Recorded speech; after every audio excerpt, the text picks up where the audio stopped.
Hello and welcome to this episode of Speak PR. My name is Jim James, and this is the podcast for anyone that has value locked up in an organization and they're trying to share that by using some low cost and some effective communications tools. I've been running a public relations firm for over 25 years and I've been an entrepreneur on 3 continents.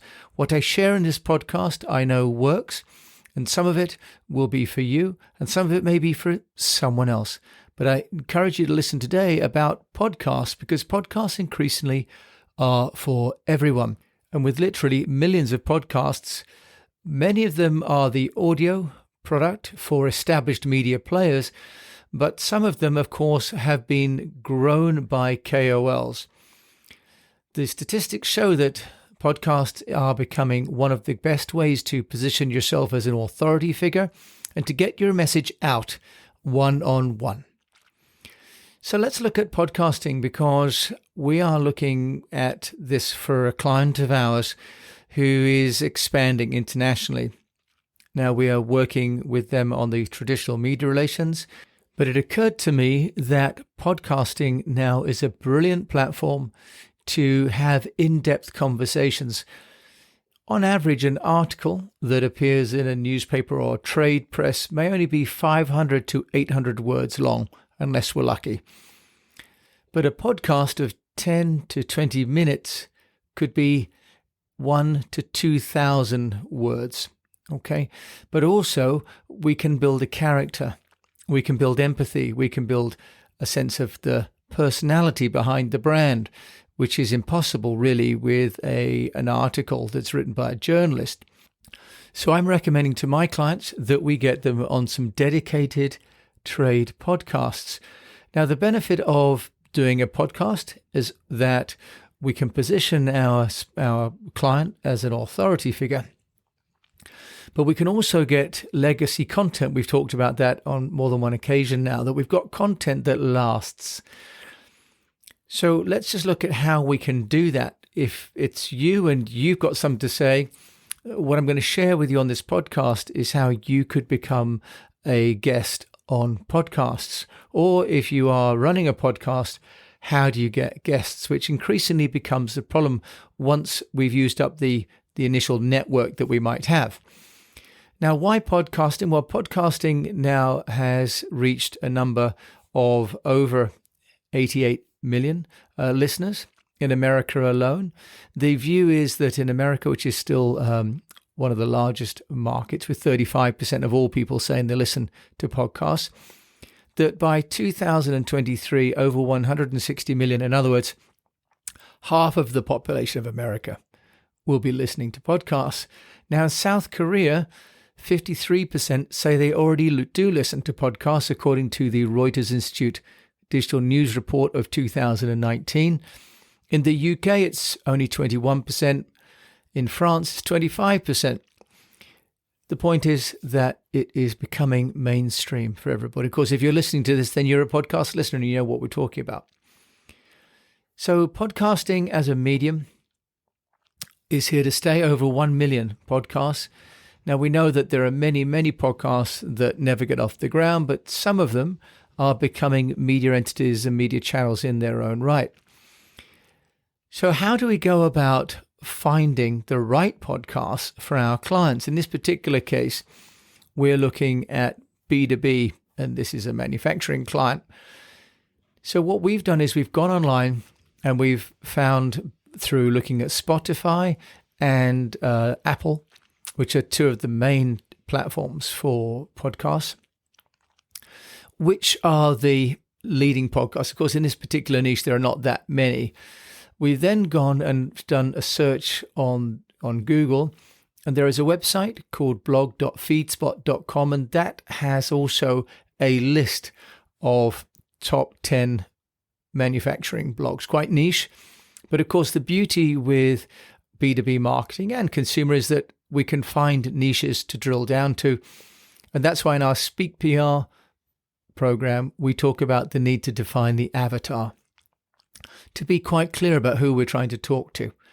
Now, if I come back to our particular case, I found on the feedspot.com that there is a a podcast called Making Chips for Manufacturing Leaders out of Chicago, Illinois.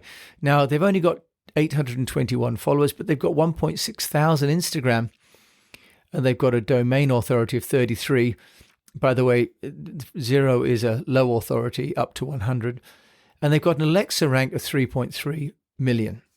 Now, these numbers, of course, may not sound like a lot, but this is a vertical to do with plastic mold manufacturing. Yet the statistics, the Instagram, the domain authority, the Alexa rank all websites. So you are competing with the Joe Rogan, Tim Ferriss podcasts in terms of domain authority. And those, of course, have got large consumer reach. So what we can look at is shortlisting. And that's what we've done. We've shortlisted the top 10 podcasts. Some are run by companies, like one is run by Deloitte, for example. Another one is sponsored by HP because of obviously the big data elements in manufacturing. And some are run by publications that have then extended their content into the audio. And a few are run by people that have taken up the mantle, individual entrepreneurs, writers, thought leaders, entrepreneurs. So we're getting a mix. Now, how to get our client on these podcasts? Well, we can go about it a couple of different ways. One is, of course, that the podcast reaches out to the guest. The other is that the guest reaches out to the podcast. More likely, because our client currently isn't known as an authority in the podcast world, that we have to reach out to these potential podcasts. So we can do that, first of all, by looking at the profile of the podcast, and they'll all have a desire for quality and interesting guests. So they'll have on their own podcast pages the contact details. Many of them are using a platform like Libsyn, and also with Buzzsprout has links to their LinkedIn and their Twitter and their Facebook and so on. So not so difficult, actually, because the whole goal of these podcasters is to be found. But what these podcasters are also looking for is a new audience themselves. As one podcast I heard explained it, really, these podcasters are looking for other podcasters to connect the audiences together. And as I shared about the impact of algorithms on platforms like Facebook, the search engines are giving us the information and the websites and the podcasts that we're already looking at. So if we're trying to break into a new market, if you like to hop across the fence into another field, then we're going to need to proactively reach out and get into these other podcasts, because they'll have their own listeners, they'll have their own community that may not be finding or being served our content. So we want to demonstrate that we've got a following. Now, of course, currently our client doesn't have a following, but they do have a website, they have a Twitter, they have a LinkedIn, they have their own followers, but just not in the audio world. So what we've got to do is to help demonstrate the value our client can bring in terms of thought leadership and content, but also package their community so that it'll be interesting to the podcast hosts. Now, why are we going to do this? We're going to do this for a couple of reasons, of course. One is that we get to position our client as an authority. The second is that the content from a blog post helps with the search engine optimization of our client's website. This is because the content that comes out, the podcast, will have show notes. What I do for this podcast, and many people do, is we take a transcript and then we make that into an article. And that article can be shared as a newsletter, as a blog post. I now put mine into medium.com as well, for example, which all help to create backlinks from the podcaster to my website and my website to their website, from my website internally to my website on medium.com, for example. Now, the secondary function, of course, is that most podcasts are syndicated. So when I put my content on to Buzzsprout, it goes on to the Google podcasts, the Heart iHeartRadio, goes on to the Apple, it goes on to Stitcher, and so on, Overcast. So my one podcast gets syndicated across all these different directories, and with those different directories come the links. So what we can do then is, by having our client speak and have their contact details and links to their website and to their personalities in LinkedIn, we can build links for them across the internet. The context as well is important, because by appearing on the podcast, we are creating a place for our spokesperson within the overall world of the internet search engines. So the search engines, which of course now are powered by AI, start to connect these things together. And what they do, of course, is they identify that my client is being read about on LinkedIn, but also being spoken about on podcasts. So as we know, the key point about content online is that actually it's all connected. It doesn't exist in the silos. And being in a podcast or an article is actually just like being featured, for example, on a YouTube video, helps to create another cache of content that is good for whether it's Google or Ecosia or Bang Bang Duck or any of these search engines. Same with Baidu. So the original and the secondary links and creating a context are really good. Now, how to get on these podcasts? Now, you can get on them by doing the kind of work that we're doing, which is reaching out specifically to the podcasters. And that takes some, if you like, primary research. But there are also some tools that one can use, or some platforms, directories really, that have been created. One is called Poddit, that's PODDIT.net. And for free, you can be listed as a guest. You can also pay to upgrade for just $29 a month. You can put more details about yourself and your show, for example, and your bio and your photographs onto their directory. There's another very comprehensive podcast, guests.com.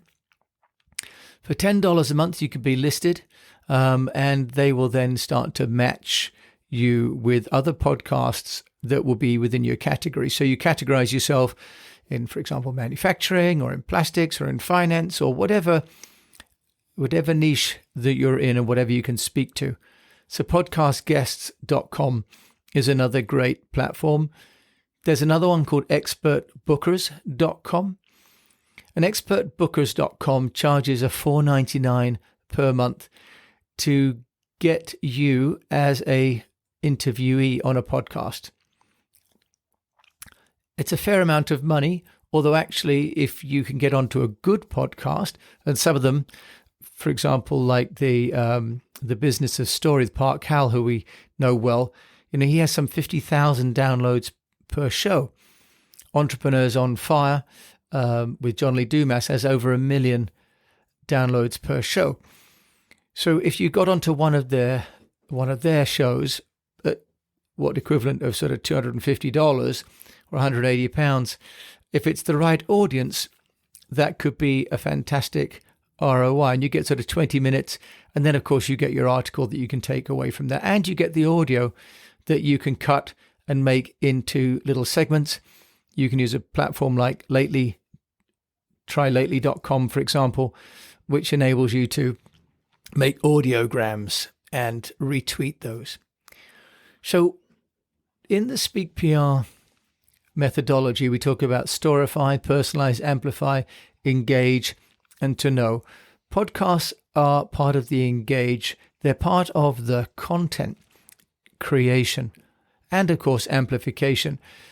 But creating audio, creating MP3 and MP4 of you, your story, how you make your clients into heroes, is an indispensable and increasingly possible medium. You can do it yourself. You can do it with platforms. You can go to people that already have podcasts rather than creating your own. And I can tell you, creating podcasts takes a lot of time and effort, but there's some costs attached to it as well. as indeed is the challenge of finding people to listen to you. So work to leverage the existing podcast network that's out there already would be my advice, at least to start with. And that's what we're doing for our client. It will complement the traditional media relations work that we're doing, the LinkedIn profile raising that we're doing, and the virtual trade show attendance work that we're doing for this client. So podcasting is great. There are over 1 million shows, so plenty to choose from. This key really is to look at the avatar. Who do you want to talk to? And from that, then you can use the tools, the search engines, to find out where they are. And then you can either reach out directly or use 1 or 2 or 3 of these platforms to help you to find them. And more importantly, then to become a guest. The preparation for being a guest is a whole new chapter, and I will tackle that on another episode of Speak PR. So for this episode, I hope that this has been useful for you. I'm a big fan of podcasting. I think more and more people are. So thank you for listening. And if you've enjoyed it, please rate it. You can also come to the eastwestpr.com website to get our newsletter. My name is Jim James. So until we do come together again, I wish you the best of health, a profitable business, and that you become a guest on a podcast and share with me the show.